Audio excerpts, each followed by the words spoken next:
Buenas tardes, bienvenidos, doctora Johanna, doctor Belisario, gracias por acompañarnos la tarde de hoy. Vamos a tener un tema que pues es muy pertinente en nuestra realidad, digamos, en nuestra cotidianidad, y es el abuso sexual infantil.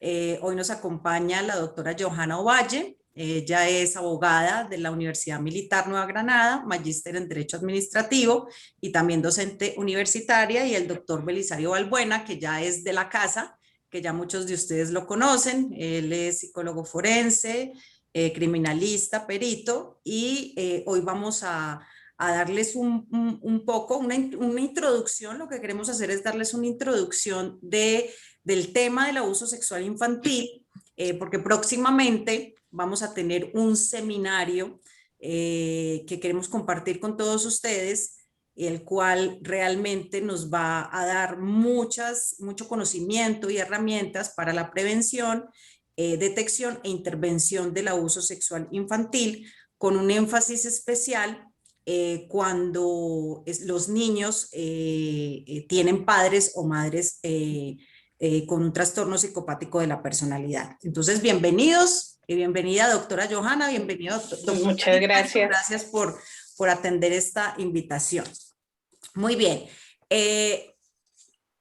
Yo quisiera que el doctor Belisario nos contara desde la parte, digamos, de psicología, porque la misma pregunta va para la doctora Johanna, ahorita desde el derecho, la diferencia entre el abuso sexual y la violación, porque es que la gente no conoce muy bien cómo esta diferencia. Entonces, hay personas que creen que abuso sexual es violación. Y bueno, yo creo que eso tiene muchas aristas. Entonces, cuéntanos, doc Belisario, ¿qué más o qué otras prácticas se pueden considerar como abuso sexual infantil? Hola, Natacha, claro que sí. Bueno, Natacha, el término de abuso sexual básicamente es acomodado, es acuñado a menores de edad, niños, niñas y adolescentes víctimas de delito sexual. Difícilmente en mayores, en adultos, estamos hablando de abuso sexual.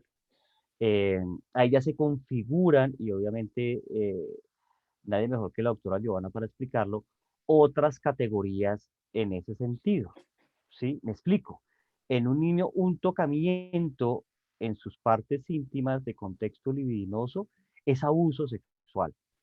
En un adulto, un tocamiento en la cola, por ejemplo, en el trasero de una mujer, pues no es un abuso sexual como tal, ¿sí? Es una injuria por vía de hecho y tiene otras connotaciones.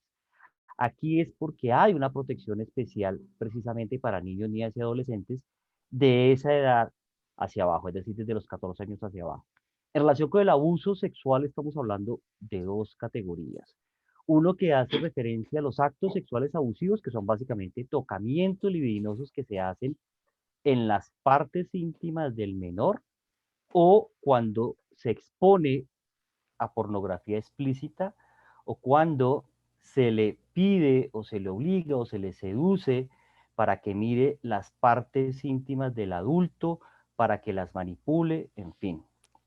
Y el acceso carnal, que es la penetración por vía anal, oral o vaginal. No solamente incluso de miembro viril, sino que también puede tener otras categorías.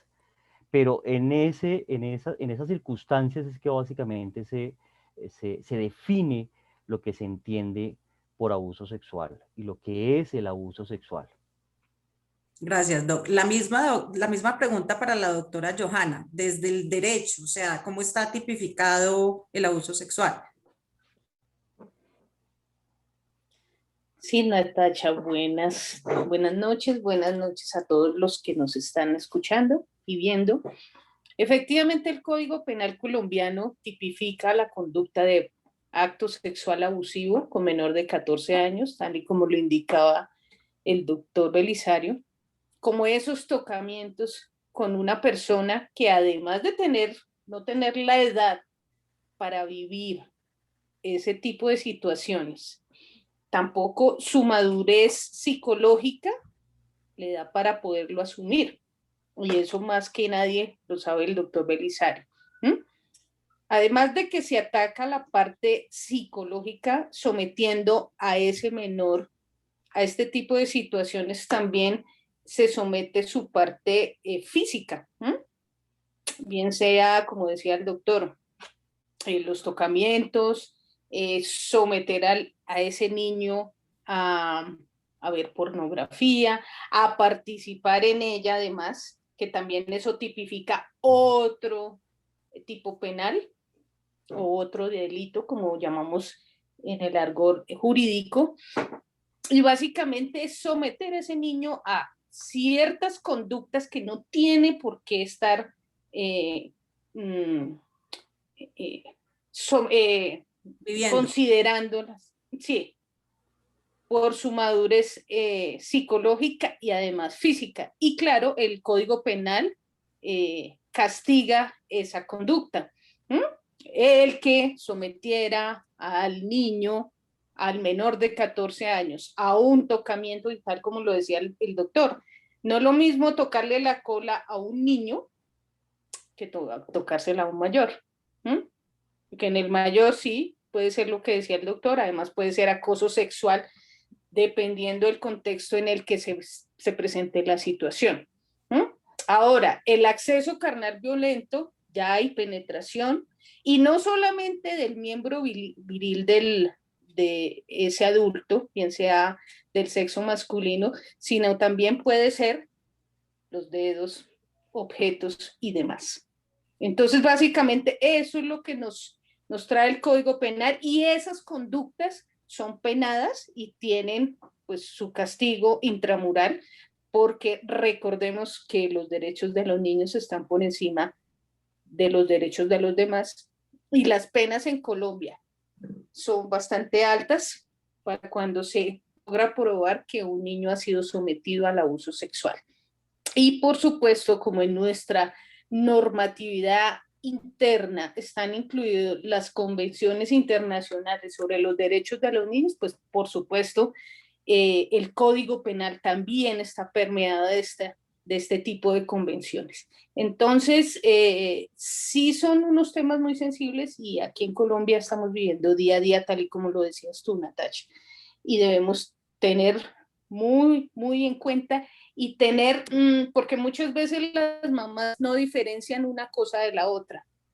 Sí. Ah, no, pero es que solamente la tocó, sí, pero es que tiene 12 años, es que tiene 10. Es un niño que no tiene por qué estar viviendo esas situaciones. Y de eso va a depender su vida de adulto. Entonces es básicamente eso. A propósito de eso, Doc, que mencionas, me gustaría preguntarle a los dos,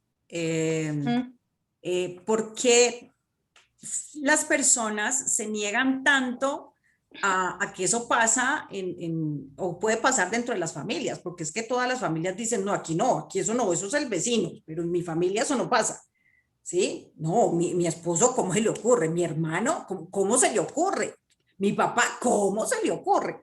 ¿Cierto? Entonces, doctor Belisario, ¿cómo podríamos interpretar esa negación de las personas ante estos crímenes, porque eso es un crimen con los niños, y que incluso algunas madres hasta no les creen a sus hijas cuando les cuentan que el papá, el hermano, el primo, el tío las está violentando sexualmente?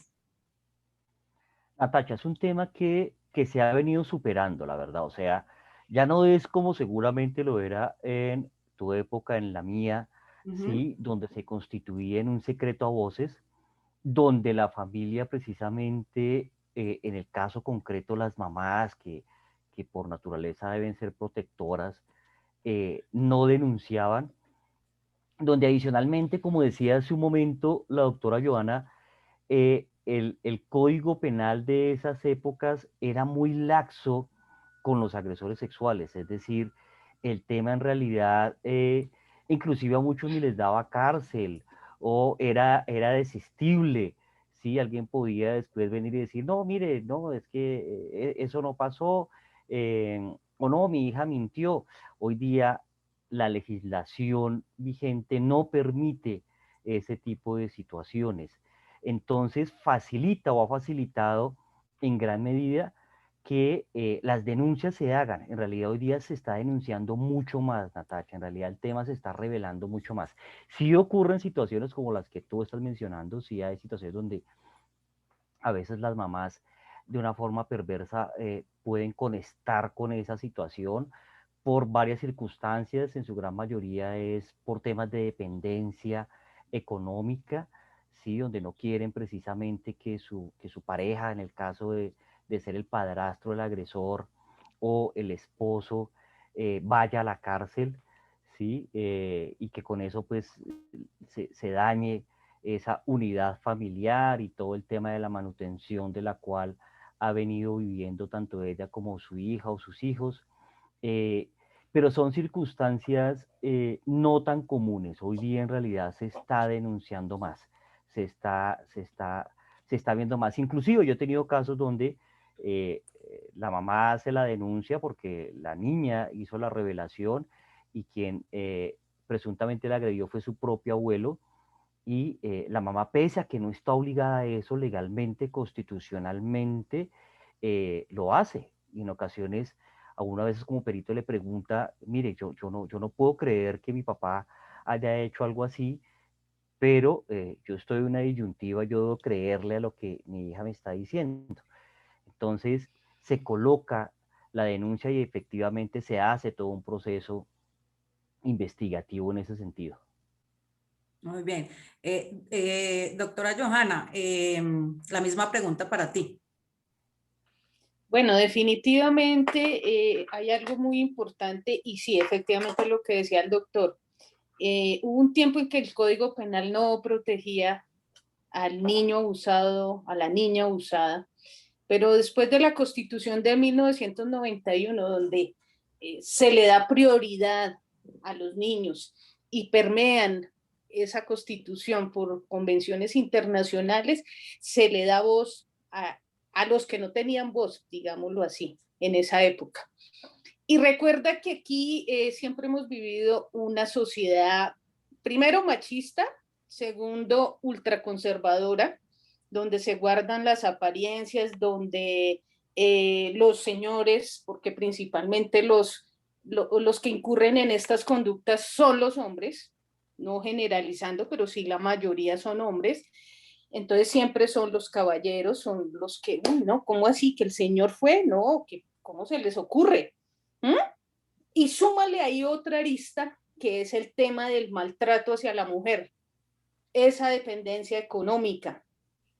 Ah, si usted denuncia, entonces usted se queda sin nada, porque pues la señora lleva 20 años siendo ama de casa, entonces, ¿a qué se va a dedicar? Súmale que además la maltrata psicológica y físicamente, o sea que hay 3 maltratos en uno para la madre y además actos sexuales abusivos con ese niño, con esa niña e inclusive hasta acceso carnal. Entonces ahí entra la mamá en una disyuntiva y efectivamente hoy en día se está denunciando más, pero eso ha sido también no solamente efecto de la modificación de nuestra normatividad penal y de las normas que cobijan los derechos de los niños, sino también un boom publicitario que ha hecho el mismo gobierno a través de la televisión, el radio, el mismo Instituto Colombiano de Bienestar Familiar también ha hecho una publicidad muy interesante respecto al tema.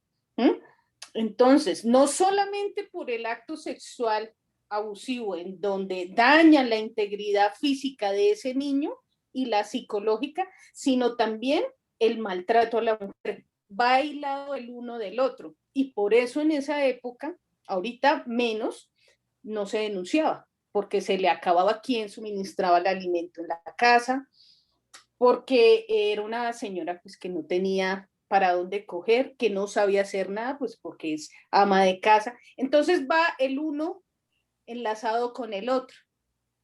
Y ni qué decir el tema de las apariencias y demás cosas en la sociedad, ¿no?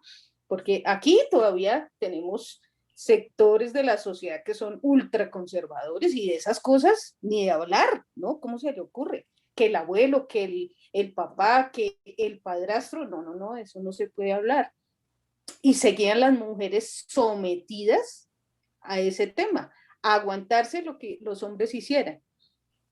Que efectivamente en este momento, bueno, ya se le está poniendo más cuidado al tema, ya las mujeres reaccionaron y le están dando credibilidad a los niños, ¿sí? Porque muchas veces no se les da credibilidad porque piensan que están jugando y que están inventando cosas, que el amigo imaginario, hay mamás que dicen que es el amiguito imaginario del niño.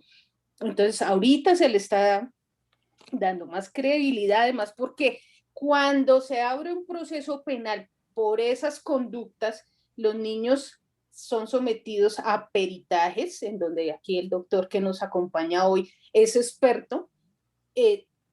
Perito, para los que no saben qué es un perito, es un experto en, ¿sí? En este caso el doctor es experto en psicología clínica y a través de unos test donde hay ciertos estándares para determinar las conductas, se puede establecer que ese niño o esa niña, por más pequeño que sea, está siendo sometido a actos sexuales abusivos o, en su defecto, y lo más grave, a un acceso carnal violento. Muy bien, Doc. Precisamente sobre ese tema, doctor Belisario, me gustaría que nos ilustraras sobre señales, o sea, ¿qué señales presenta un niño para que los que nos están viendo, pues también estén ahí como alerta con sus hijos? ¿Qué señales muestra un niño o una niña que está siendo abusado sexualmente? Natasha, mira, de que es algo, hay algo muy importante a lo que se ha referido la doctora Johanna, y es que los niños, en especial de edades tempranas, estoy hablando de 4, 5, 6 años, incluso 3 años, aunque tengan todavía un lenguaje muy limitado, pero es que los niños y gente de 3 años hoy día incluso tienen mucho más lenguaje que el que tenía uno de esa edad. Ya hay un tema que facilita precisamente a través de todo este boom de las comunicaciones que los niños se sepan comunicar de una manera mucho más asertiva, pese a que su desarrollo cerebral todavía es precario. A esas edades los niños no inventan historias aberrantes sobre situaciones sexuales. Primero porque ni siquiera las conocen o apenas las están conociendo porque se las están enseñando en el colegio o por otras situaciones. Entonces los niños con eso no fabulan. A esa edad los niños lo que inventan son historias alegres, historias con un final feliz, historias de las hadas, historias de superhéroes, historias bonitas. Si un niño o una niña está revelando a esa edad temprana una historia sobre tocamientos y situaciones sexuales explícitas, es porque seguramente algo le pasó. Si adicionalmente está dando información sensoperceptiva, que es la información de la vivencia, es decir, el dolor que sintió, el asco que le produjo, el olor, el sabor, esa información de vivencia, créale.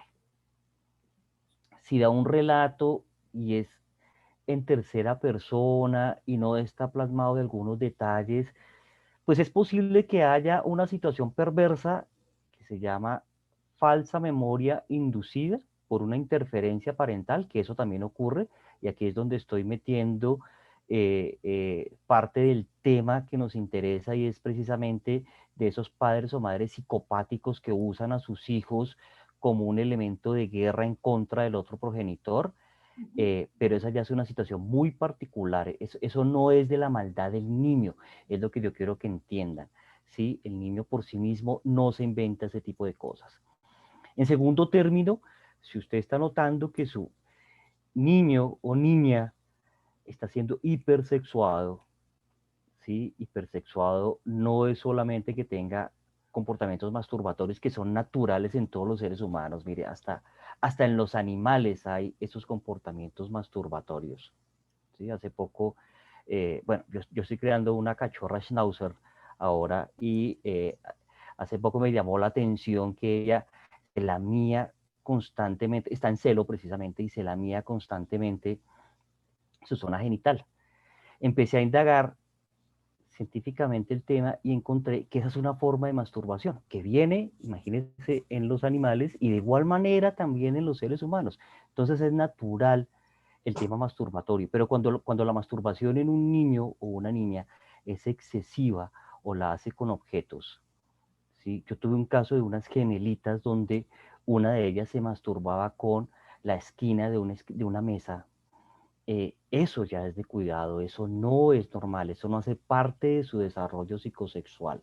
Si en los dibujos que hacen está revelando o pintando objetos fálicos, es decir, que parecen o simulan al pene, pues ahí también hay que tener cuidado, hay que colocar esa alerta de que posiblemente ha habido alguna situación de abuso. Si hay enuresis, es decir, la falta del control de la micción, a una edad en la cual debe tener ese control de la orina, pues también es un indicador. Si es un niño o una niña de 5, 6, 7 años y está orinando en las noches en la cama, pues hay que indagar sobre esa situación, las pesadillas, la dificultad para dormir, en fin, estas situaciones de pesadillas con monstruos que las atacan y si adicionalmente hay en ese relato situaciones de tipo sexual referidas al monstruo, pues hay que ponerle cuidado y hay que llevarlo ante un profesional, bien sea un psicólogo infantil o una psiquiatra infantil o un forense que en algún momento trabaje con el niño y le permita hacer la revelación si es que eso en realidad está ocurriendo. Muy bien. Doc, Joana, para que ya vamos terminando esta introducción a lo que será el seminario, cuéntanos de pronto de las rutas de atención, o por lo menos aquí en Colombia, ¿qué debe hacer una persona que tenga sospechas o que evidencie que su niño u otro niño está sufriendo abuso sexual? Bueno, tenemos dos canales. Uno, que tenga la justicia, rama judicial. Entonces tenemos a la Fiscalía General de la Nación, en donde se puede interponer la correspondiente denuncia. Ahí, obviamente, no es por desanimar a la gente, pero muchas veces esas URIs mantienen congestionadas. Sin embargo, hay gente que se aguanta la filita, va, presenta la correspondiente denuncia y bueno, y se inicia una investigación, porque ahí directamente no van a abrir el proceso, tienen que hacer unas preliminares para determinar si hay mérito para abrir el proceso de acuerdo a la recolección de pruebas para iniciar el proceso penal. Y por otro lado, tenemos entidades administrativas encargadas de velar y garantizar los derechos de los menores. Entonces, por un lado, tenemos el Instituto Colombiano de Bienestar Familiar, que es, digámoslo así, la institución por excelencia garante de que los niños se les estén respetando sus derechos. Allá se ponen en conocimiento a través de una queja y no solamente lo puede hacer la mamá, el papá, dependiendo de lo que haya pasado, o sus familiares, también cualquier persona que esté cerca al menor y vea este tipo de comportamiento lo puede hacer. ¿Por qué? Porque al inicio decíamos que los derechos de los niños están por encima de los derechos de los demás. Y además el Código Penal colombiano dice en uno de sus artículos que la persona que tenga conocimiento de la comisión de un delito está en la obligación de denunciar. Así de clarito es. Y súmale que los niños están especialmente protegidos, pues obviamente tenemos que denunciar, bien sea por la vía penal o a través de el Instituto Colombiano de Bienestar Familiar. Ahí se va a iniciar un proceso que se llama restablecimiento de derechos y se va a verificar que a los niños no, o al niño o a las niñas no se les esté vulnerando ninguno de sus derechos y en especial, pues bueno, aquí en contra de su integridad física y psicológica, porque nadie tiene por qué tocar a los niños ni someterlos a este tipo de vejámenes. Entonces, el producto final de esta verificación de derechos o de restablecimiento de derechos es la adoptabilidad al final, en caso tal de que no haya una familia extensiva, de que el papá y la mamá hayan sido permisivos, de que se pruebe todo eso. Claro, ahí que el bienestar familiar se va a encargar de recolectar estas pruebas igual que la fiscalía. Entonces, ese es un niño que puede que se lo quite el Estado a través del Instituto Colombiano de Bienestar Familiar por el tema de violación a sus derechos. Y por otro lado, tenemos las comisarías de familia, que son muy parecidas al bienestar familiar, un poco más sumarias. Allá se pueden hacer procesos pequeños y rápidos. La gente generalmente está denunciando más en las comisarías porque es más rápido. En el Instituto Colombiano de Bienestar Familiar es un poquito lento. Entonces, cuando hay cosas que son muy graves, la gente prefiere ir a una comisaría, poner en conocimiento, y la idea es que la comisaría compulse copias a Bienestar Familiar y a la Fiscalía para que ellos hagan lo pertinente. Entonces, tenemos también líneas que el mismo Estado y el gobierno tienen para denuncias, línea púrpura, línea rosa, tanto para maltrato para la mujer como para los niños. Entonces tenemos, inclusive tenemos también redes sociales, pero lo más común en Colombia es que la denuncia se haga directamente en la entidad. Ahorita con el tema y el tema coyuntural de la pandemia, la gente lo está haciendo mucho también por internet, denunciando por internet. Perfecto. Y básicamente esos son los canales que tenemos para la protección y de los niños y evitar que se siga con este tipo de conductas en contra de ellos. Bueno, muchas gracias a la doctora Johanna, al doctor Belisario, a todas las personas que nos están viendo en este momento. Estén súper atentos a toda la información que les vamos a brindar del seminario, que lo vamos a estar realizando muy pronto. Ya les estaré contando por todos los canales, YouTube, Facebook e Instagram, los detalles de fecha, y el temario y todo lo que vamos a realizar aquí con el doctor Belisario y la doctora Johanna. Recuerden que este seminario es importantísimo para todos y todas, es fundamental tener este conocimiento, porque todos, no solamente por el hecho de tener hijos, como dice la doctora, en cualquier momento vamos a poder estar cercanos a algún niño que sea parte de nuestra familia o no, pero es importantísimo que todos tengamos este conocimiento de lo que es la detección, prevención e intervención del abuso sexual infantil, especialmente cuando hay padres con trastorno psicopático de la personalidad de por medio. Muchas gracias, doctores, por estar con nosotros. Y como les digo, súper pendientes todos de toda la información para que asistan al seminario. Gracias, doctores.